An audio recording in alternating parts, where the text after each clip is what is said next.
আবহাওয়া দপ্তরের পূর্বাভাস অনুযায়ী ইতিমধ্যেই বঙ্গোপসাগরে তৈরি হলো নতুন ঘূর্ণিঝড় ফ্রেঞ্জেল, যা আরও শক্তিশালী রূপ নিয়ে ক্রমশ উপকূলের দিকেই এগিয়ে আসছে। তাহলে ঠিক কোন উপকূলে এই ঘূর্ণিঝড় ল্যান্ডফল করবে, এই মুহূর্তে আলিপুর আবহাওয়া দপ্তর কি জানিয়েছে, সমস্ত কিছু আপনাদেরকে এই ভিডিওটিতে একদম ডিটেলসেই জানিয়ে দেব।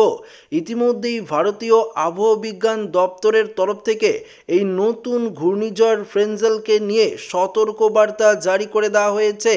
নতুন এই ঘূর্ণিঝড়টি শেষ পর্যন্ত তৈরি হলে সেটির নাম হবে ফ্রেঞ্জেল।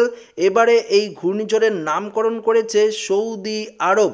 সাধারণত নভেম্বর মাসে বঙ্গোপসাগরের ওপর তৈরি হওয়া কোনো ঘূর্ণিঝড় পশ্চিমবঙ্গ, ওড়িশা বা অন্ধ্র উপকূলের দিকেই এগিয়ে যায়। তবে এবার কিছুটা ব্যতিক্রম হয়েছে, অর্থাৎ তামিলনাড়ু এবং অন্ধ্র উপকূলের দিকেই কিন্তু এগিয়ে যাচ্ছে এই ঘূর্ণিঝড়। আপনারা প্রত্যেকেই জানেন যে অক্টোবর মাসের শেষের দিকে 24 তারিখ নাগাদ ঘূর্ণিঝড় দানা ওড়িশা উপকূলে আছড়ে পড়েছিল।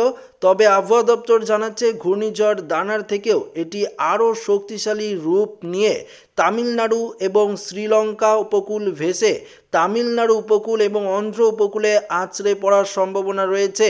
ঘূর্ণিঝড় ফ্রেঞ্জেলের প্রভাবে প্রচুর পরিমাণে ক্ষয়ক্ষতি হতে পারে তামিলনাড়ু এবং অন্ধ্র উপকূলের জেলাগুলি। 26 থেকে 27 নভেম্বরেই আছড়ে পড়ার সম্ভাবনা রয়েছে এই ঘূর্ণিঝড়ের। আজ অথবা আগামীকালের মধ্যেই এই সিস্টেমটি নিম্নচাপে পরিণত হবে। এরপর 24শে নভেম্বর রবিবার থেকে সুস্পষ্ট নিম্নচাপ হিসাবে সেটি উত্তর পশ্চিম দিক দিয়ে এগোতে থাকবে। পরবর্তীতে আগামী মঙ্গলবার নাগাদ এটি সুস্পষ্ট নিম্নচাপ হিসাবে এই সিস্টেমটি 26 নভেম্বর নাগাদ তামিলনাড়ু উপকূল পেরোবে। এর প্রভাবে তামিলনাড়ু এবং অন্ধ্র প্রদেশে ভারী বৃষ্টির সম্ভাবনা রয়েছে। তবে আপনাদেরকে জানিয়ে দিই, শুধু অন্ধ্র এবং তামিলনাড়ু উপকূল নয়, এই ঘূর্ণিঝড় ফ্রেঞ্জেলের প্রভাবে পশ্চিমবঙ্গ, বাংলাদেশ এবং ত্রিপুরাতেও বেশ কিছু জেলায় বৃষ্টিপাতের সম্ভাবনা রয়েছে।